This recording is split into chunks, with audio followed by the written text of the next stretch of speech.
اس کی وش کریں، ہاتھ ملائیں اور برکت دیں تاکہ ایک دوسرے کے وسیلہ سے خداوند ہمیں برکت دیتا ہے. آمین. جب ہم کلیسیا میں حاضر ہیں، جماعت میں حاضر ہیں، تو خداوند ہمیں بلیس کرے گا، اپنے جلال میں بڑھائے گا. God bless you. Merry Christmas to all of you. آئے ہم کلام مقدس کو کھولیں، میرے ساتھ کھولیں پالوس رسول کا فلپیوں کی کلیسیا کے نام خط، اس کا 2 باب اور اس کی 6 آیت سے کلام مقدس کو ہم سنیں گے. اور آج کے کلام کا عنوان ہے خدا کے بیٹے کی فرما برداری اور اس کا درجہ. خدا کے بیٹا کی فرما برداری اور اس کا درجہ. آئے ہم فلپیوں 2 باب اور اس کی 6 آیت سے خدا کا کلام سنیں. اس نے اگرچہ خدا کی صورت پر تھا، خدا کے برابر ہونے کو قبضہ میں رکھنے کی چیز نہ سمجھا، بلکہ اپنے آپ کو خالی کر دیا اور خادم کی صورت اختیار کی اور انسانوں کے مشابہ ہو گیا اور انسانی شکل میں ظاہر ہو کر اپنے آپ کو پست کر دیا اور یہاں تک فرما بردار رہا کہ موت، بلکہ صلیبی موت گوارا کی. اسی واسطے خدا نے بھی اسے بہت سر بلند کیا اور اسے وہ نام بخشا جو سب ناموں سے اعلیٰ ہے، تاکہ یسوع کے نام پر ہر ایک گھٹنا ٹکے، خواہ آسمانیوں کا ہو، خواہ زمینیوں کا، خواہ ان کا جو زمین کے نیچے ہے، اور خدا باپ کے جلال کے لیے ہر ایک زبان اقرار کرے کہ یسوع مسیح خداوند ہے. کلام مقدس کا پڑھا اور سنا جانا ہم سب کے لیے باعث برکت ہو. آمین. سب کہیں آمین. عزیزو، آج ہم کرسمس کا پیغام سنیں گے، اور آج جو پیغام ہے وہ بیٹے کی بابت ہے، خدا کے بیٹے کی بابت. آج کا پیغام خدا کے بیٹے کی فرما برداری کی بابت ہے. آج کا پیغام خدا کے بیٹے کی فرما برداری کے سبب سے اس کے درجات کے بارے میں ہے. اور آج جو حوالہ آپ کے سامنے پڑھا گیا ہے اس میں بڑی اہم سچائیاں موجود ہیں. سب سے پہلی سچائی خدا کے بیٹے کی بابت یہ ہے کہ وہ خدا کی صورت پر ہے. خدا کی صورت پر ہے. اور خدا کی صورت پر ہونے کا مطلب ایسا ہے جیسا کہ ہم اگر کہیں کہ میرا بیٹا جو ہے وہ میری صورت پر ہے، باپ کی صورت پر ہے. میری بیٹی جو ہے وہ میری صورت پر ہے، میری مانند ہے، میری طرح ہے، میرے جیسی ہے. اور یہاں پر بھی اس کا مطلب یہی ہے کہ خدا باپ جس نے اپنے بیٹے کو بھیجا وہ خدا کی مانند ہے، وہ خدا کی صورت پر ہے.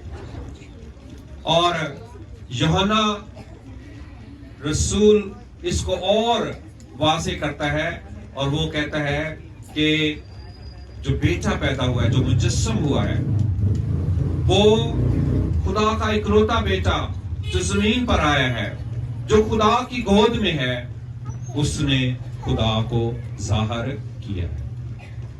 اور خدا یسوع مسیح نے کہا جس نے مجھے دیکھا اس نے باپ کو دیکھا.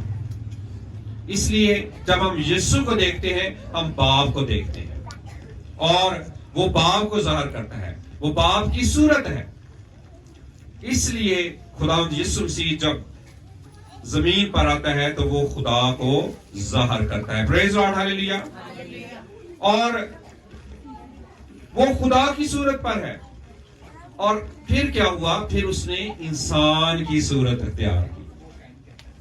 وہ انسان بن گیا، وہ ہماری مانند بن گیا.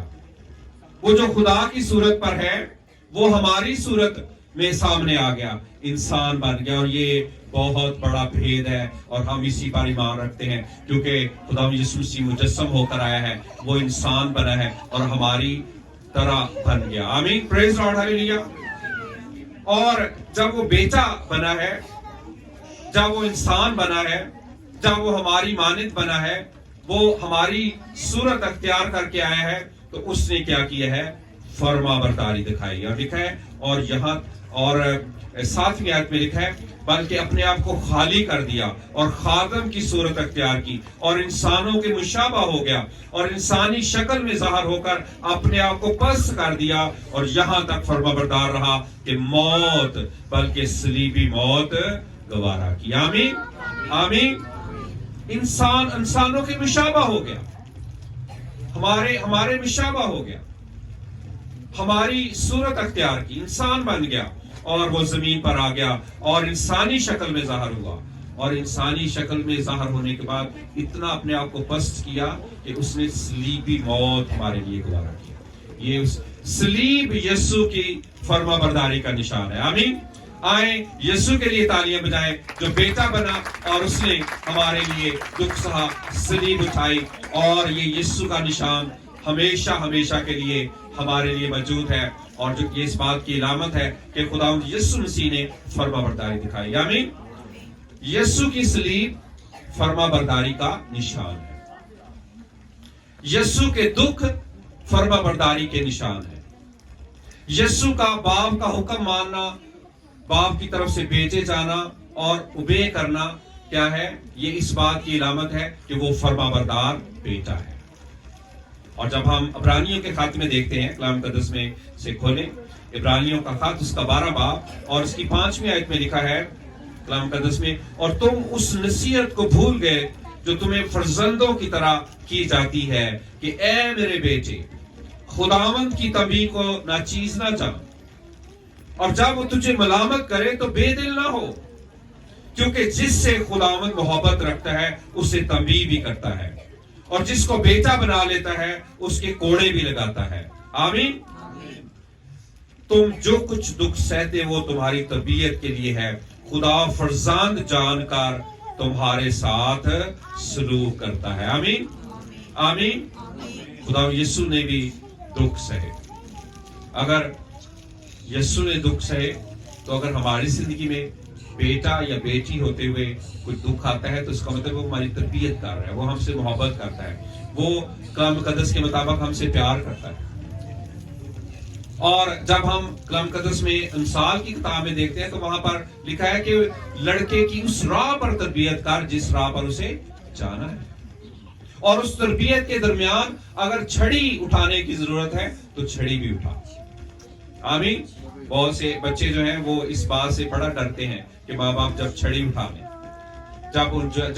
جب لڑکوں کو تربیت کے لیے چھڑی اٹھائی جاتی ہے تو وہ بڑے ناراض ہوتے ہیں کئی. لیکن کلام ہمیں یہی سکھاتا ہے تاکہ ہم ایسی تربیت پائیں، ایسی جگہ پر پہنچے تاکہ ہمارے درجات بلند ہو. آمین.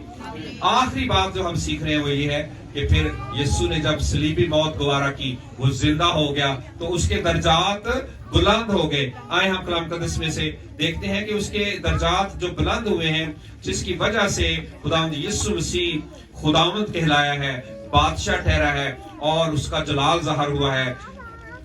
فلپیوں 2 باب اور اس کی 9 آیت سے لکھا ہے، اسی واسطے، کس واسطے؟ یعنی فرما برداری کی وجہ سے، فرما برداری کی وجہ سے، اسی واسطے خدا نے بھی اسے بہت سر بلند کیا اور اسے وہ نام بخشا جو سب ناموں سے اعلیٰ ہے. سب سے پہلے کیا بخشا گیا اسے؟ نام، یسوع نام.